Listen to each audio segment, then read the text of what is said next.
If there's something you want to hear. So DM it to my IG at Pollack BROLICARM. Now I'm not gonna play like 1,000 requests. Yes, I can hear you.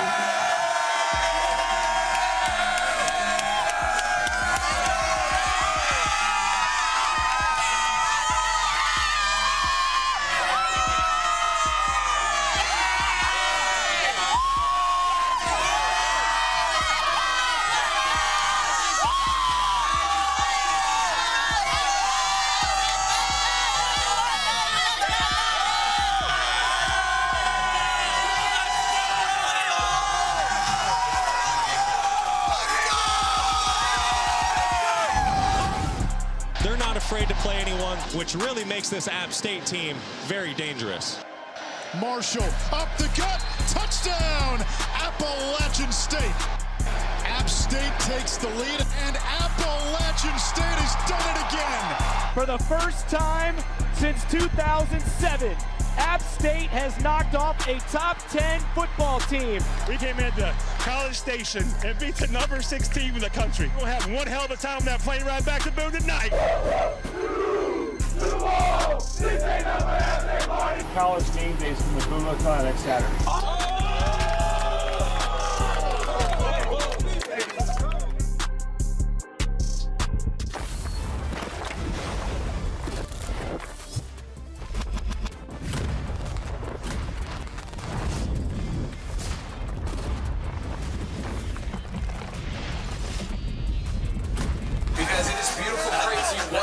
Okay, so I don't know if you saw the scene in Boone, North Carolina last weekend. The streets were straight chaos after the unranked App State Mountaineers took down the 6th-ranked Texas A&M Aggies in College Station, and that, of course, sets the scene for today as we have made our way up to the mountains to join the excitement here in Appalachian State. For the first time ever, Game Day is here, and I mean, they're lit. These people have been out here for a very long time. Welcome to Countdown to College Game Day, presented by Dr. Pepper, Williamson, Harry Lyles Jr., Harry Douglas here. You guys, I mean, we've been out here with these fans for a minute now. What's the scene like? Explain it to the people. The vibe is everything. Now, one thing I can say, Christine, is that I'm glad we're in Boone, North Carolina right now. Yes, sir. I'm glad that we're here because this energy is infectious. Very glad that we're here too. I'm pretty sure some of these people have been out here since 8:30 p.m. last night. I know there's been a lot of partying and excitement, so it's going to be a really good day. So we like to start every show with something that we call 3 big things. It's the things that we're looking forward to in college football this weekend. Harry, I'm going to let you start us off. This Harry. I mean, look, I know we're here for App State, but this is also a celebration of the Sun Belt, which is why I'm going to stick with my Georgia State Panthers and the uniforms that they're wearing today, baby. Can we get these on? Look at that. Look at that. It's the all-black, first off, is crispy, but you got the Atlanta across the chest. Georgia State is the college football team of Atlanta. We are in the heart of downtown. They're going to be looking great tonight under them lights. If you see me at Center Park Stadium tonight, come holler at your boy. I mean, you can't do better than that. All-black, man. It's just something about the all-black uniforms that make you feel like, puts you in a different mode, bro. It definitely does something for you. I like what, I mean, is that chrome? The Panther? Is it in chrome? That's sharp. We love that. They look can't good. beat it. They look good. Okay, so you guys are probably not at all surprised that I'm going to start talking about this matchup. Originally, we did think maybe there was a small chance we would be in College Station. Obviously, Texas A&M ruined that for me personally. I just want to, okay, let's not even talk about the fact that Miami is playing Texas A&M and I really want them to win the game, et cetera, et cetera. I just want to talk about the fact that I feel like Miami has more pressure than Texas A&M going into this matchup, just because obviously A&M kind of screwed things up when they lost to App State last week. Now, Miami is still trying to prove themselves. I'm going to the game tonight. I don't know how or if I'm going to make it. I'm going to try my best to make it down to College Station right after the show. But I just feel like they have more pressure, and it's going to be a good one in College Station. Do you agree with that? I like Miami. One of the better teams on third downs right now, offensively. Defensively, they're creating turnovers. They got 6 of them right now. That's top, not the number 1 spot, but that's top 5 in NCAA right now. So I like the Miami Hurricanes. I love that for you. No way. Dave Pollack isn't even supposed to be here yet. What are we doing? He's a hater. Okay, see what he doing. Listen, I'm going to Arkansas, baby. The Arkansas was big. Pittman is doing with this team. Last week against South Carolina, they were physical on the offensive line and defensive line. They created turnovers. They got 6 sacks. Not only that, they rushed the football. 295 yards rushing and 5 touchdowns. But they better watch out because Missouri State, that's who they're playing today. Bobby Petrino used to be the head coach of Arkansas. That's the guy I played for in college, so I know he can dial it up and create an upset today. Interesting. We've been doing a live stream fantasy eliminator challenge, and HD, I don't mean to tell you, but you're in second to last place. Do you see this? It's not how you start, it's by how you finish. Okay, I'm just letting you know. I didn't know if you knew where you were. You're right above AJ McCarron, and he's the newbie, so he should be in last place. Anyways, these are our picks this week, guys. I took Will Levis. He had a solid game, 3 touchdowns last game, so I just decided to take him. I feel like he might do some things for Kentucky. Who you guys chose? I got Sam Hartman. Okay. Listen, he came in last week, his first game, 300 yards, 4 touchdowns. I'm taking him this week. Sam Hartman is the reason why Wake Forest even has a chance this season. Lyles? I mean, I took Caleb Williams because, I've seen enough from USC. I know he's going to deliver for me this week. And you know what? Somebody probably in this crowd, who did they say I looked like earlier? Drake London? Drake London, They probably be like, hey, man, this probably look like Caleb Williams too. Caleb Williams does some stuff for you today. Can you paint your nails like he does, since people like to say you look like him? Perhaps. If you jump a place, will you paint your nails like Caleb Williams? I might. For the show, I might. For y'all, I might. Okay, we'll see. That'll be next week. Coming up on our show today, this guy, HD, he's going to break down a few of the key plays that sealed that App State upset of Texas A&M. And I mean, there were a few, but you're going to break down the best ones. After that, I spent an afternoon with Cam Peoples, just checking out the downtown area in Boone, North Carolina, and got to know the sweet side of the App State running back. There's candy, and we got some. And Armanti Edwards, the quarterback of the 2007 App State team that upset Michigan, will join us live right here on the show. So many good things happening today.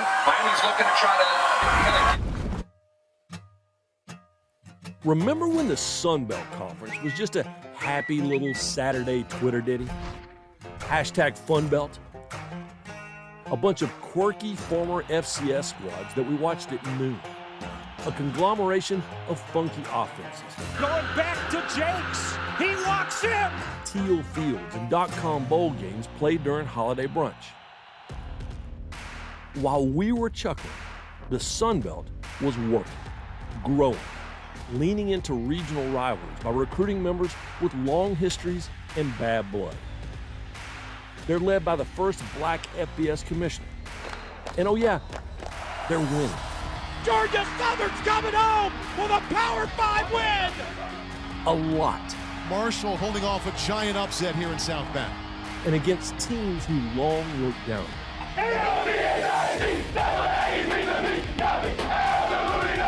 Behold the Sun Belt. College football's hottest.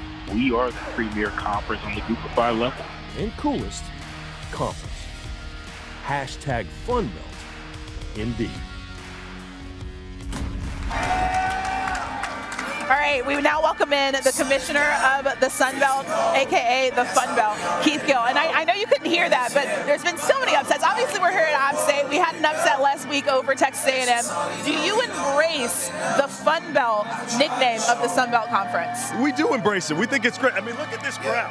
I mean, it's all about fun and excitement and winning games. So, yes, we love the Fun Belt. You know, when you guys were talking about expansion and what you guys were looking for, obviously you wanted regional rivalries, which this conference, I think, in this state of college football does just as good as anybody else. But how much more rewarding has it been to not only accomplish that, but to also have schools not just hang with, but also beat some of the best teams that the Power 5 has to offer? Yeah, you know, the regional rivalries have been really important to us because it really has energized our fan base, which I think is a really important thing for us. But actually going out, beating Texas A&M last weekend, beating Notre Dame, winning at Nebraska, I mean, that also validates what we're trying to do. Great football, great passionate fan bases, and going out and winning games against anyone in the nation. Now, I got to tell you, the Sun Belt Conference have gotten some significant wins so far over Power 5 conferences. How excited are you in the near future that the college football football playoffs is going to go to 12 teams? You know, I think it's going to be helpful. That's going to be great for our conference, to giving us a legitimate opportunity to compete for a national championship. We've already proven that we can beat the top teams, so give us a chance to do that in a tournament, in a playoff, and win a championship. It's going to be a good matchup today. Can you give us like a little prediction? How do you feel like the game's going to go?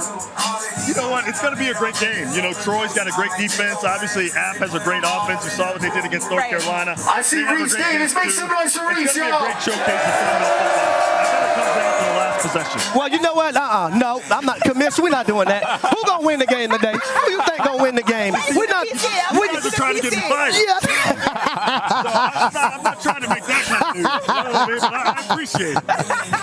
Thank you so much. I like the PC. I like the PC mix. We love to keep it that way. The one thing about the Fun Belt is they have a lot of fun players. One of those guys, Cam Peoples, I got to hang out with.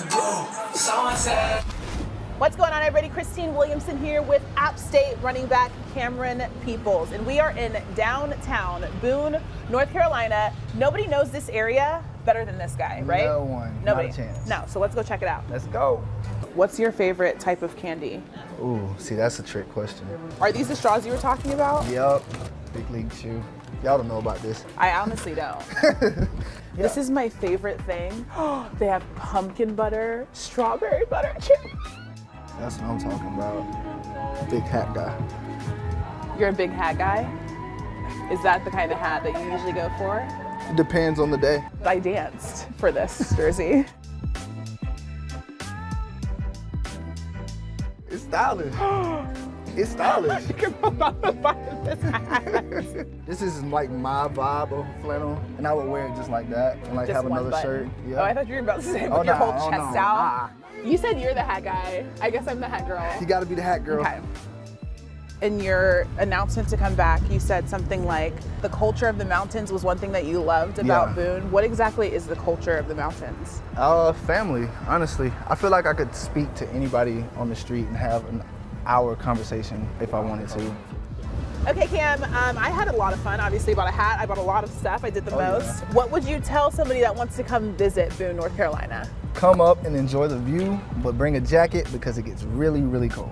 I like that advice. Well, thanks so much for showing me around. Good luck for on coming. Saturday. Thank you.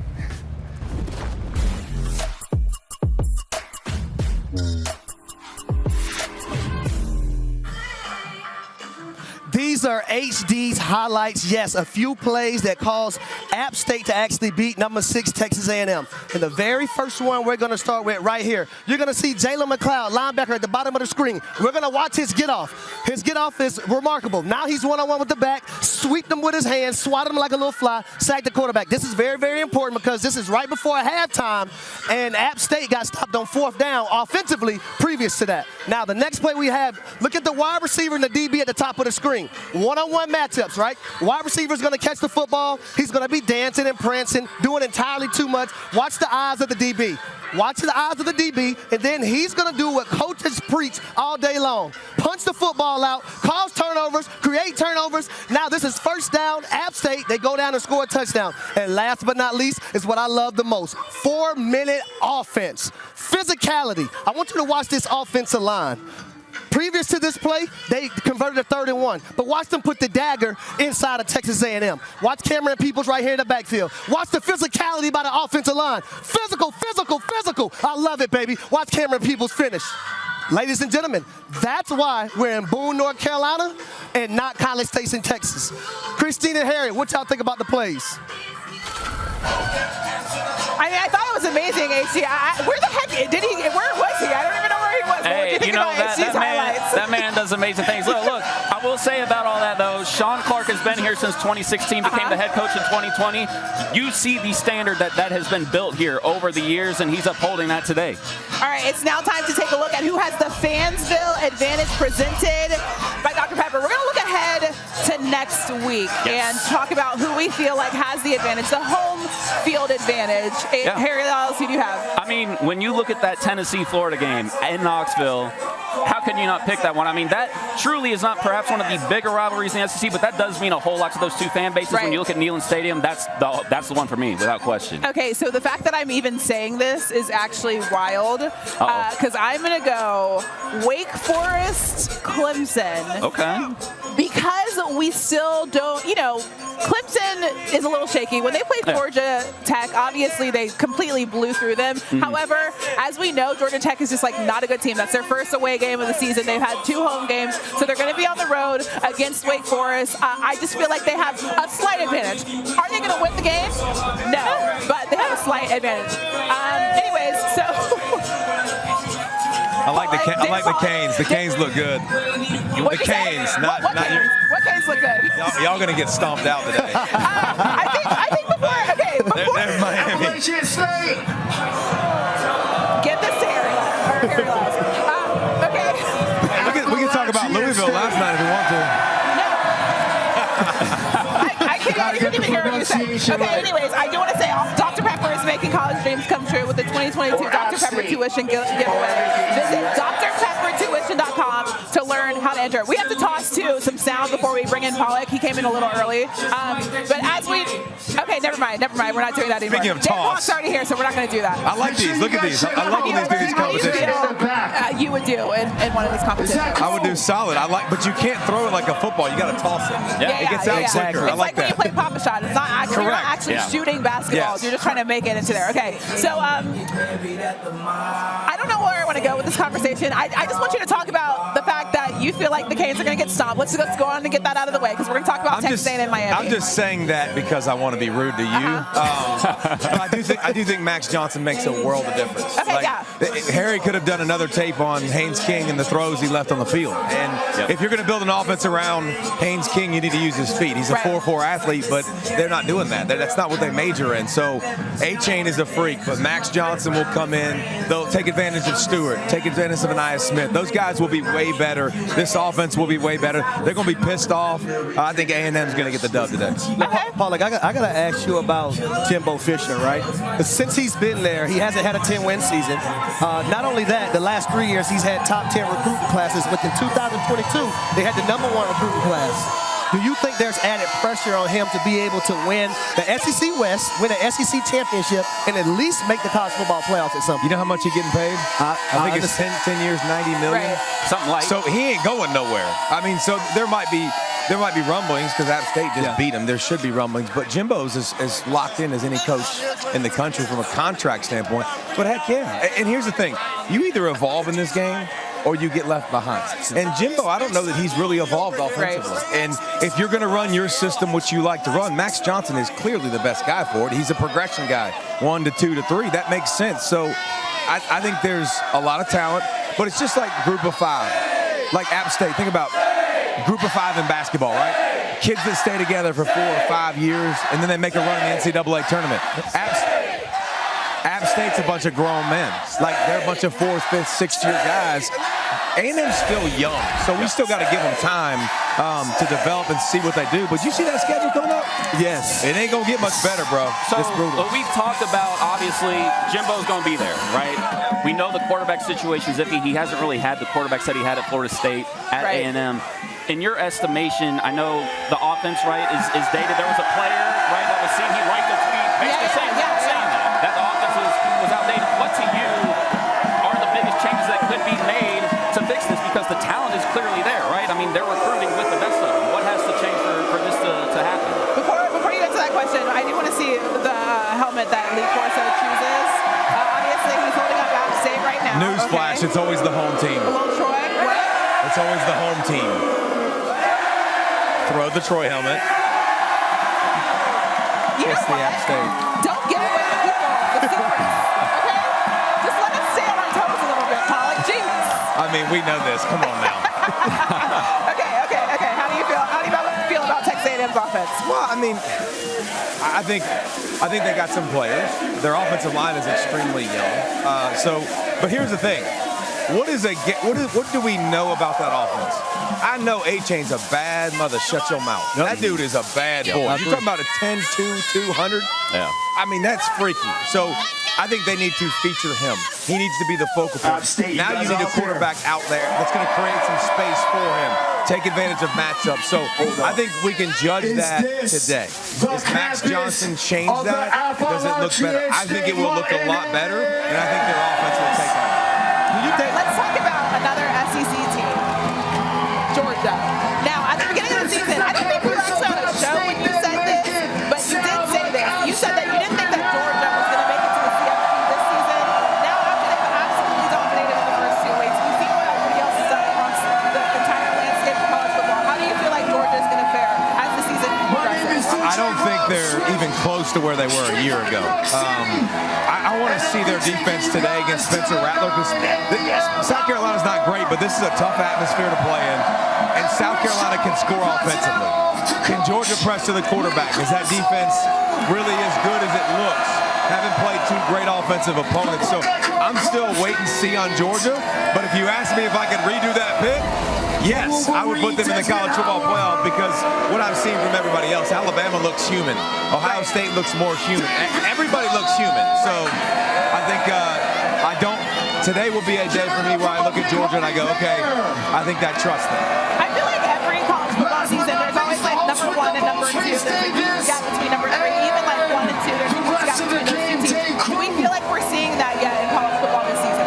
I think there's always a gap. Like when we start the season, we go Georgia, Bama, or Bama, Georgia, Ohio State. And I think that gap is big between everybody else. Like y'all do this. Y'all go to games. Like y'all be honest with me. When you see Georgia and Bama and Ohio State in their uniforms, do they look different? Same team. I mean, I'm saying, do they look different than everybody else? Oh, yes. They look different. Like the butt to ankle ratio is a little bit bigger. Size huge. Like the athletic ability is different. So I think it's them 3. And then if you ask me to pick other people, we would start the conversation. Michigan will be interesting. But what do I know about Michigan? Their schedule. I mean, you want a cupcake? Yeah. You got 2, bro. Like, and they're breaking into quarterback. So how is that going to work? Okay, so there's not that many marquee games this week, but there's still a lot to look forward to, obviously, when it comes to the college football landscape. What are you guys most looking forward to? How can you start us off? I don't know. What am I supposed to say? What was on my list? Texas quarterback situation. Yeah, Texas quarterback situation. I've been hitting the head a lot, bro. That's a real thing. I think, how does Texas respond? Texas played a great game last year. Should have won. That doesn't mean I trust Texas, and I think they're going to destroy UTSA. I don't. I think Frank Harris will have success. Who's playing QB? Quinn Ewers is going to be out. Card, you could tell, was limping like crazy. So what does that offense now look like for Texas? Today will be a big day for Texas. Can you handle this role now of everybody patted you on the back all week? You ain't really done that. You lost. And see how you handle it. We always say the what-if situation when Texas plays Alabama. What if Colt McCoy played that game? What if Quinn Ewers would have played that entire game? Do you feel like Texas would have pulled that one off? He was on fire, bro. Yeah, he was different. Hey, but everybody would say Colt McCoy was a bad boy too, but I don't play those games.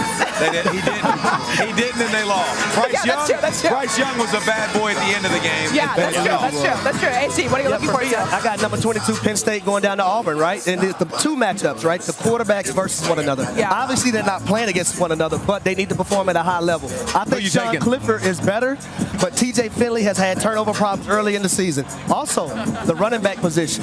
Nicholas Singleton, Tank Bisbee. Which one of those guys can put the team on their back and carry them to a win today? Who are you taking? I'm going Penn State. Penn State? That's a tough game to pick because Auburn at home, that place will be stupid. And Penn State knows something about stupid with the white. But Singleton is interesting. Last year, the longest run for Penn State was 44 yards. Singleton had 3 carries last week that would have put him as the longest rushes of the season last year. So he's got some lightning, but the offensive line in that atmosphere will be interesting to watch. It's got to be Nebraska, Oklahoma for me. It does? I mean, why? Because I want to see how Nebraska's going to react. Like, you guys were in the gutter. You just lost to Georgia Southern, which, isn't a flop of a team. They're still rebuilding, but there's history there. Fun Belt, exactly. Right, we're celebrating Sun Belt. But I truly want to see, are you guys going to come out with a different energy? Right? And I know they kind of wanted to get rid of stuff paid that, what, $15 million because they didn't want to go into this particular game with that hanging over their head? I want to be Scott Frost, by the way. I want to get told to go away 3 weeks early, and you give me $7.5 million. Hey, by the way, I'm leaving right now. I'm going into coaching. You're going? Yeah, I'm going into coaching. Forget that. She said, you're obviously in the wrong business. That's not a bad gig. You think they're going to look good today? You think Nebraska's going to look good today? No, I think Oklahoma's going to get it. I think Nebraska thought that they were in the bottom, and I think it's going to get lower.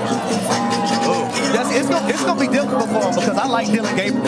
I like what he brings to the table with Weiss and Mims and those guys on the outside. So I like Oklahoma. But you're right, though, Harry. At some point, this team has to respond. Right. You got to respond at some point. It just might not happen today. Okay, so the game that I was looking forward to, because I wasn't allowed to say Texas A&M and Miami because we've already talked about them plenty, is BYU takes on Oregon. Now, BYU had a double overtime win over the 9th rank at the time, Baylor Bears, last week. So this win, it's top 25 team, right? Could possibly propel BYU into the top 10.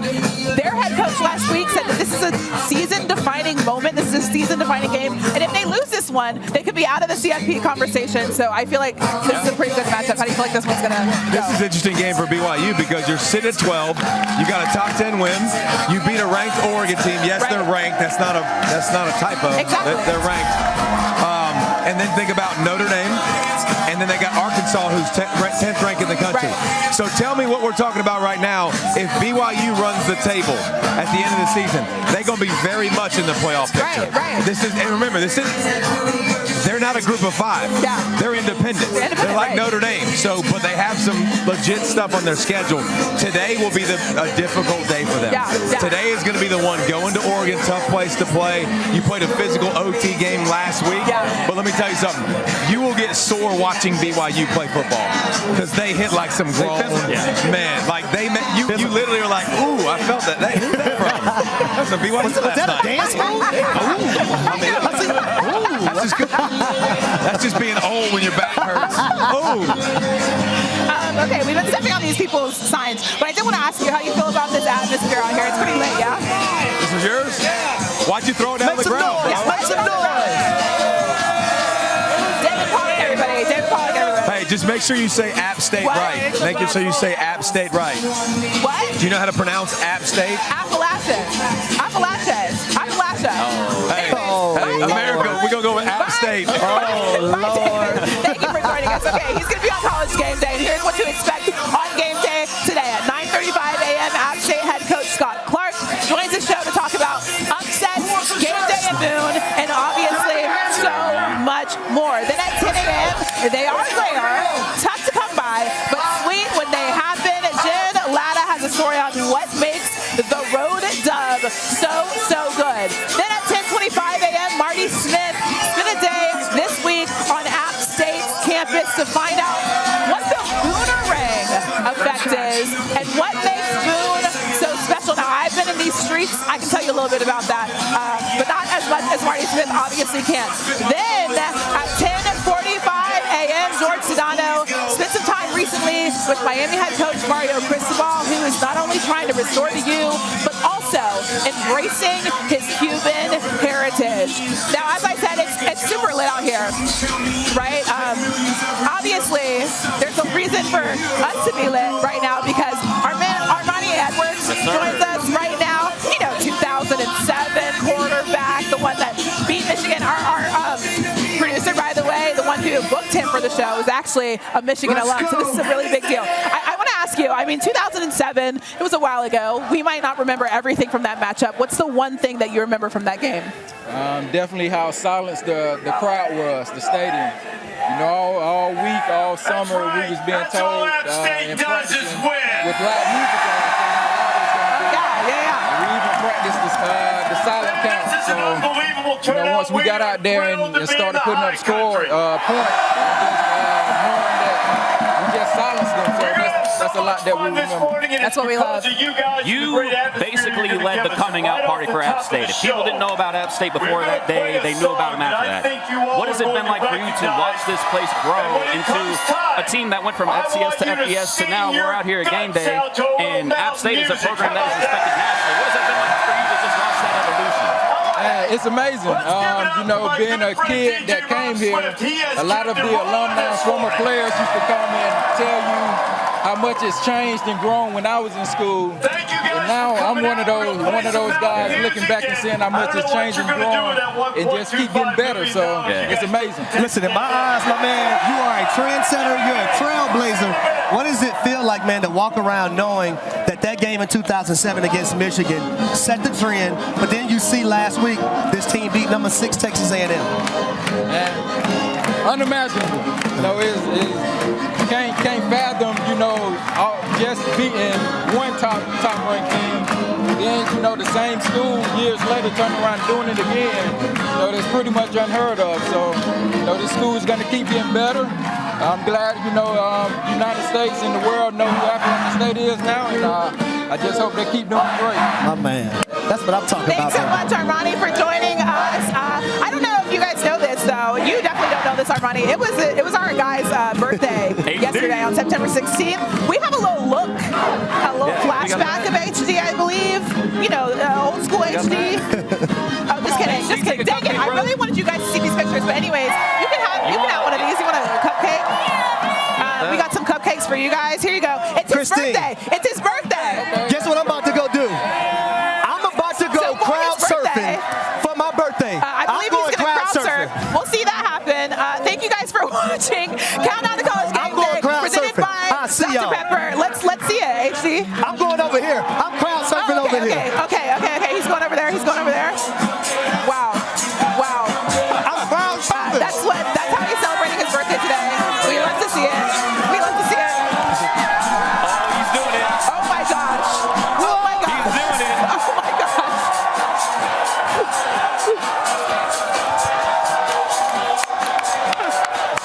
Pump it up. Pump it up. Pump it up. Pump it up. Thanks guys for watching Countdown to College Gameday, presented by Dr.